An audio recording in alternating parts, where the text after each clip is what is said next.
Hello student, जैसा कि हम लोग एनसीईआरटी सॉल्व कर रहे थे। एनसीईआरटी में हम लोगों ने कहाँ तक सॉल्व किया था, तो हम लोगों ने देखा था मानव के निवास के रूप में पृथ्वी का वर्णन परिभाषित करते हैं। ठीक है, अब इसके आगे हम लोग देखेंगे। आप इस तथ्य से परिचित तो हैं ही कि यथार्थता बहुआयामी होती है तथा पृथ्वी भी बहुआयामी है। ठीक है ना। बहुआयामी का मतलब होता है कि सिर्फ एक आयाम काम नहीं करता, बल्कि साथ साथ कई सारे आयाम या कारक कार्य करते रहते हैं। ठीक है ना। इसके लिए अनेक प्राकृतिक विज्ञान जैसे भौमिकी, मृदा, समुद्र विज्ञान, वनस्पति शास्त्र, जीवन विज्ञान, मौसम विज्ञान तथा अन्य सहविज्ञान, सामाजिक विज्ञान के अनेक सहयोगी विषय जैसे अर्थशास्त्र, इतिहास, समाजशास्त्र, राजनीति विज्ञान, नृविज्ञान इत्यादि धरातल की वास्तविकता के विभिन्न पक्षों का अध्ययन करते हैं। ये तो हो गए प्राकृतिक विज्ञान जितने भी हैं। तो इनके लिए लेखक क्या कहते हैं कि ये धरातल की वास्तविकता के विभिन्न पक्षों का अध्ययन करते हैं। भूगोल अन्य विज्ञानों से विषय वस्तु, देखिए यहाँ पर दोनों प्रकार के विज्ञानों की बात हो गई है। एक तो प्राकृतिक विज्ञान, ठीक है ना, प्राकृतिक इस पैरा में, ठीक है, इस पैरा में किसकी बात हुई है, तो जैसे प्राकृतिक विज्ञान हो गए जो प्राकृतिक वही इसमें भी काम कर रहा है। जो प्राकृतिक और सांस्कृतिक या मानव, हम लोगों ने इसके पहले पढ़ा था कि प्राकृतिक का मतलब क्या है और मानवीय या सांस्कृतिक का मतलब क्या है, तो इसका सेम ही मतलब है। और यहाँ पर भी तो जैसे इसमें बताते हैं लेखक कि प्राकृतिक विज्ञान जैसे भौमिकी, मृदा विज्ञान, समुद्र विज्ञान, वनस्पति शास्त्र, जीवन विज्ञान, मौसम विज्ञान तथा अन्य विज्ञान, सामाजिक विज्ञान के अनेक सहयोगी विषय जैसे अर्थशास्त्र, इतिहास, समाजशास्त्र, राजनीति विज्ञान इत्यादि धरातल की वास्तविकता के विभिन्न पक्षों का अध्ययन करते हैं। यहाँ पर लेखक का कहना ये है, ये इस पैराग्राफ में, कि जो भूगोल विषय है वह प्राकृतिक विषय और जो सामाजिक विषय हैं, ठीक है ना, दोनों से अंतर संबंधित है। ठीक है ना, दोनों प्रकार के जो विषय हैं हमारे, उनसे अंतर संबंधित है भूगोल विषय। आगे देखते हैं। भिन्न है परंतु साथ ही अन्य विषयों से इसका निकट संबंध है। भूगोल सभी प्राकृतिक एवं सामाजिक विषयों से सूचना आधार प्राप्त कर उसका संश्लेषण करता है। ठीक है, सभी विषयों का क्या करता है, सूचना प्राप्त करता है और फिर उसका संश्लेषण करता है। आगे हम देखेंगे कि हमें पृथ्वी पर भौतिक तथा सांस्कृतिक वातावरण में भिन्नता दिखाई पड़ती है।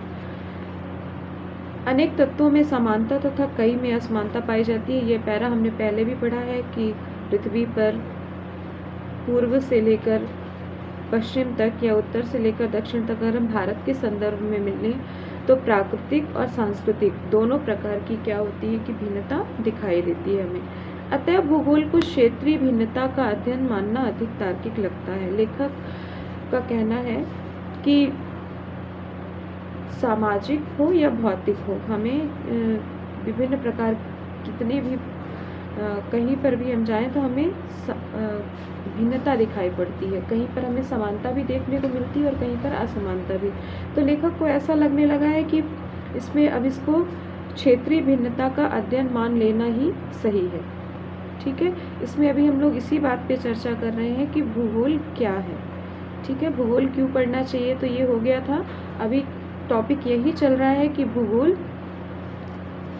क्या है। ठीक है, तो लेखक को इतनी देर में इतनी सारी चीज़ें समझाने के बाद उन्हें लग रहा है कि क्षेत्रीय भिन्नता का अध्ययन मान लेना तार्किक है। इस प्रकार भूगोल को उन सभी तथ्यों का अध्ययन करना होता है जो क्षेत्रीय संदर्भ में भिन्न होते हैं। ठीक है, इस भूगोल का काम क्या है, लेखक कहते हैं कि भूगोल का काम है कि इस प्रकार भूगोल को उन सभी तथ्यों का अध्ययन करना होता है जो क्षेत्रीय संदर्भ में क्या होते हैं, भिन्न होते हैं। भूगोलवेत्ता मात्र धरातल पर तथ्यों में विभिन्नता का अध्ययन नहीं करते, अपितु उन कारकों का भी अध्ययन करते हैं जो इन विभिन्नताओं का कारक होते हैं। ठीक है, लेखक का कहना ये है कि भूगोलवेत्ता या भूगोल विषय में धरातल में केवल विभिन्नता का अध्ययन नहीं कर लिया जाता है। ठीक है, इसमें ये भी अध्ययन किया जाता है कि ऐसा क्यों है या किन कारकों की वजह से इस तरह से है। मान लीजिए हम लोग पढ़ते हैं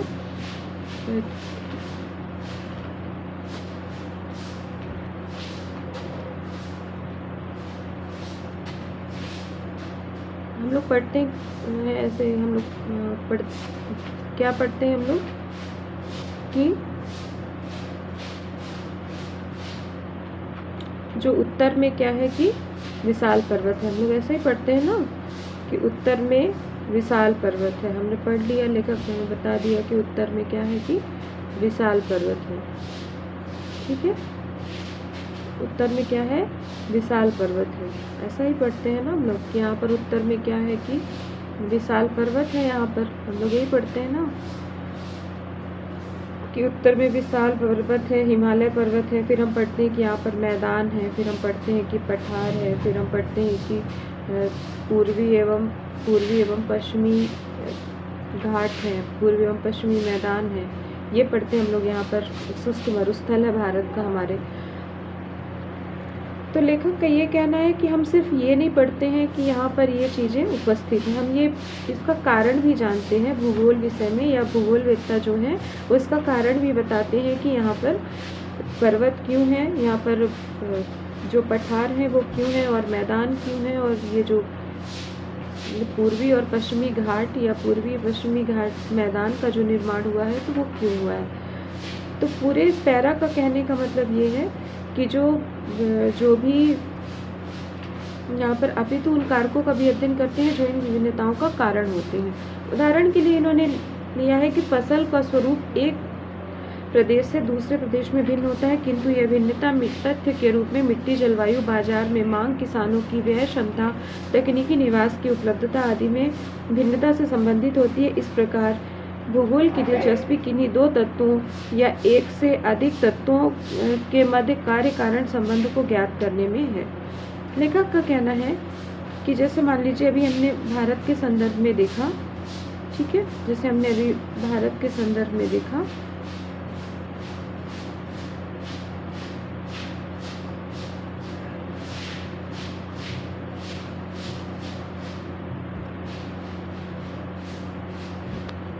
ये मान लो भारत है, तो इसमें अगर ये दो फसलों का उदाहरण दे रहे हैं लेखक, ठीक है ना, कि फसल का स्वरूप एक प्रदेश से दूसरे प्रदेश में भिन्न होता है। ठीक है, तो मान लीजिए कि अगर यहाँ पर हम लोग पश्चिम बंगाल में पढ़ते आए हैं कि यहाँ पर चावल की खेती अधिक होती है, ठीक है, और हमने यही चीज़ पढ़ा है कि यहाँ पर राजस्थान या गुजरात वाले क्षेत्र में क्या है कि मोटे अनाज का उत्पादन अधिक होता है। ठीक है, तो ये अधिक होता है, ये तो हम भूगोल हमें बताता ही है कि पश्चिम बंगाल में यहाँ पर क्या है, और इसके साथ साथ ये भी बताता है कि ऐसा क्यों है। तो ऐसा क्यों के लिए क्या बताया जाता है कि मिट्टी, जलवायु, बाजार में मांग, किसानों की व्यय क्षमता, तकनीकी निवेश की उपलब्धता, ये सब आधार माने जाते हैं इनकी तुलना करने के लिए, या फिर जो कारक जिम्मेदार हैं उनके लिए। तो जैसे हम उदाहरण के लिए मान लें तो यहाँ पर मिट्टी चावल के लिए उपयुक्त है, ठीक है, और यहाँ पर मोटे अनाज के लिए मिट्टी उपयुक्त है, इसलिए यहाँ पर चावल अधिक देखने को मिलता है और यहाँ पर मोटे अनाज देखने को मिलता है। तकनीकी निवेश की बात करें तो यहाँ पर अधिक लोग, क्योंकि यहाँ पर पूंजी अधिक होगी इनकी अपेक्षा, तो यहाँ के लोग अधिक अमीर भी होंगे, और पूंजी और तकनीकी व्यवस्था भी इनके पास अधिक होगी और इनके पास कम होगी। ठीक है, तो इस तरह लेखक का कहना ये है कि भूगोल इस पूरे पैराग्राफ का अर्थ ये निकल रहा है कि एक स्थान से दूसरे स्थान तक भिन्नता तो है, हम बार बार पढ़ते हैं भिन्नता है, भिन्नता तो है, ये तो भूगोल अध्ययन करता ही है। साथ ही साथ यह भी बताते हैं कि ये भिन्नता क्यों है और कौन कौन से कारक इसके लिए जिम्मेदार हैं। ठीक है, और भी चीज़ कहते हैं लेखक कि इस प्रकार भूगोल की दिलचस्पी के लिए दो तत्वों या एक से अधिक तत्वों के मध्य कार्य कारण संबंध को ज्ञात करने में है। ठीक है, क्यों, वही क्यों का आंसर लेने में है।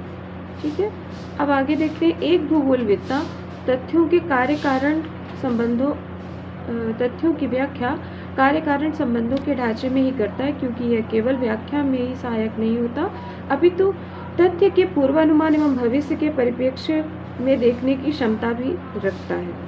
ठीक है, एक भूगोलवेत्ता जो है, जो उनको तथ्य प्राप्त होते हैं तो उसकी व्याख्या केवल कार्यकरण संबंधों के ढांचे में ही करता है, क्योंकि यह केवल व्याख्या में ही सहायक नहीं होता, बल्कि किसमें, तथ्य के पूर्व, मतलब जो आंकड़े हमें भूगोलवेत्ता को प्राप्त होते हैं, ठीक है, वो सिर्फ कार्य कारण से वो जोड़ते हैं कि ऐसा क्यों है, ऐसा वो क्यों करते हैं? क्योंकि इसका वो पूर्वानुमान लगा सके और भविष्य के परिप्रेक्ष्य में भी उसे देख सके कि भविष्य में उसमें क्या क्या संभावनाएं आ सकती हैं। ठीक है। भौतिक तथा मानवीय दोनों प्रकार के भौगोलिक तथ्य स्थैतिक नहीं अपितु गत्यात्मक होते हैं।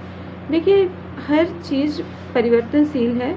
ठीक है, ऐसा हमें मानना है और ऐसा सभी मानकर चलते हैं कि हर चीज़ें परिवर्तनशील है, कोई भी चीज़ स्थायी नहीं है। तो भौतिक और मानवीय दोनों प्रकार के भौगोलिक तथा स्थैतिक मानवीय दोनों प्रकार के भौतिक तथा मानवीय दोनों प्रकार के भौगोलिक जो तथ्य हैं वो स्थैतिक नहीं अपितु क्या है? गत्यात्मक है। गत्यात्मक का मतलब ये है कि परिवर्तनशील है और बदलते रहते हैं। वे सतत परिवर्तनशील पृथ्वी तथा अथक एवं निरंतर सक्रिय मानव के बीच आबद्ध प्रक्रियाओं के फलस्वरूप कालांतर में परिवर्तित होते रहते हैं। क्या बोलते हैं लेखक कि सतत जो पृथ्वी है जो सतत परिवर्तनशील है, अथक और निरंतर सक्रिय मानव के बीच जो आबद्ध प्रक्रियाओं के फलस्वरूप कालांतर में परिवर्तित होते रहते हैं। आदिम समाज अपने निकटतम पर्यावरण पर सीधे तौर पर निर्भर करता था। अब ऐसा नहीं है। भूगोल इस प्रकार प्रकृति तथा मानव के समग्र इकाई के रूप में अंतर प्रक्रिया के अध्ययन से संबंधित है। लेखक बोलते हैं कि कालांतर में पहले जो था क्या था, मनुष्य क्या था, इस बात पे पहले भी चर्चा हो चुकी है कि मनुष्य जो है वह क्या है कि पूरी तरह से, ये बात मैं आपको बता चुकी हूँ कि पहले प्रत्यक्ष रूप से यानी डायरेक्टली क्या था कि प्रकृति पर डिपेंड था। ठीक है ना, सीधे तौर पर पर्यावरण पर सीधे तौर पर निर्भर करता था। अब ऐसा नहीं है। इस प्रकार प्रकृति तथा मानव की समग्र इकाई के रूप में अंतर प्रक्रिया के अध्ययन से संबंधित है। मानव प्रकृति का एक आधारभूत भाग है। वह प्रकृति पर अपनी छाप छोड़ता है। प्रकृति मानव जीवन के विभिन्न पक्षों को प्रभावित करती है। इसकी छाप उसके वस्त्र, आवास, व्यवसाय आदि पर देखी जा सकती है। देखिए, इसमें प्रकृति और मानव के अंतर संबंध के बारे में बात की गई है।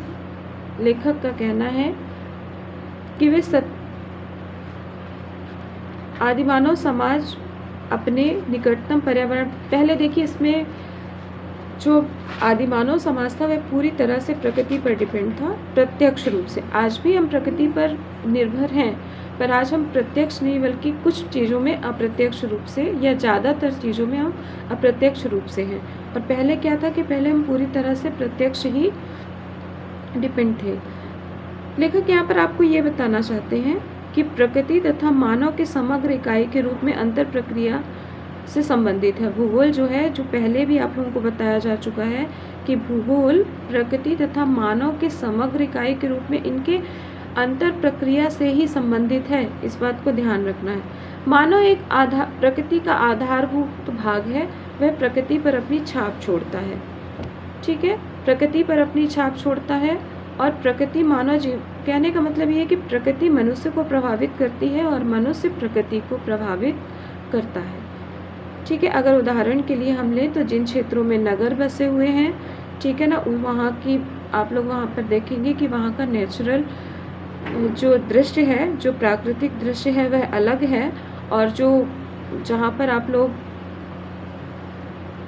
देखेंगे कि शहरी क्षेत्र नहीं है या जो अभी भी जहाँ पर मनुष्य का हस्तक्षेप कम हुआ है, वहाँ पर जो प्रकृति है उसका दृश्य अलग ही है। ठीक है, जैसे मनुष्य मान लीजिए, और इसमें ये तो हो गया प्रकृति वाला। ठीक है ना, कि प्रकृति पर मनुष्य अपनी छाप कैसे छोड़ता है। तो अगर हम इस पॉइंट को लेते हैं कि प्रकृति पर मनुष्य अपनी छाप कैसे छोड़ता है, तो इसमें हम यही उदाहरण ले सकते हैं कि मान लीजिए कोई एक शहर है और एक कोई थोड़ा सा शहर से दूर वाला क्षेत्र वाला स्थान है, तो दोनों का जो प्राकृतिक दृश्य है वह अलग अलग होगा। क्यों? क्योंकि इसमें मनुष्य रह चुका है। मान लीजिए ये शहर है, मान लीजिए सिटी है, और ये क्या है कि नेचुरल वाला क्षेत्र है जहाँ पर अभी तक मनुष्य का अधिक हस्तक्षेप नहीं हुआ है। तो यहाँ का नेचुरल व्यू या प्राकृतिक दृश्य इसका दूसरा होगा और यहाँ पर दूसरा होगा। क्यों? क्योंकि यहाँ पर मनुष्य ने अपना हस्तक्षेप कर लिया है और यहाँ पर अभी उसने अपना हस्तक्षेप नहीं किया है। साधारण भाषा में अगर हम देखते हैं तो यहाँ पर हमें सिटी दिखाई देगी, ठीक है। यहाँ पर जो उसके विभिन्न प्रकार की तकनीकी है वो नज़र आएगी और यहाँ पर पेड़ पौधे और जो जंगल का प्रतिशत है वो अधिक दिखाई देगा। तो इस तरह प्रकृति पर मनुष्य क्या करता है? अपनी छाप छोड़ता है।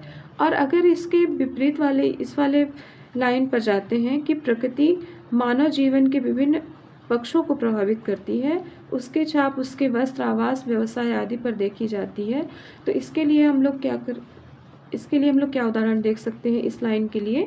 तो इस लाइन के लिए मान लीजिए जैसे हमारा क्या है कि भारत है, ठीक है। तो भारत में हम लोग देखेंगे कि जो ये वाले क्षेत्र हैं, जो ठंडे क्षेत्र हैं, उनमें क्या है कि वहाँ पर वस्त्र, भोजन की आदतें, ये सब क्या है कि प्रकृति के अनुसार उनको अनुकूलित किया गया है, ठीक है। प्रकृति के अनुसार इसे अनुकूलित किया गया है, जो यहाँ का भोजन का तरीका है, जो वस्त्र पहनने का तरीका है। और वही अगर हम मिड क्षेत्र में जाएं तो हमें ये भिन्न स्थिति में मिलेगा, और इसी को हम तटीय क्षेत्रों में जाएं तो ये भिन्न स्थिति में मिलेगा, ठीक है। तो इस तरह प्रकृति भी क्या करती है कि मानव के विभिन्न प्रकृति की भी छाप मनुष्य पर पड़ती है और मनुष्य की भी छाप प्रकृति पर पड़ती है। दोनों उदाहरणों से स्पष्ट है। एक बार उदाहरण को फिर से देख लें।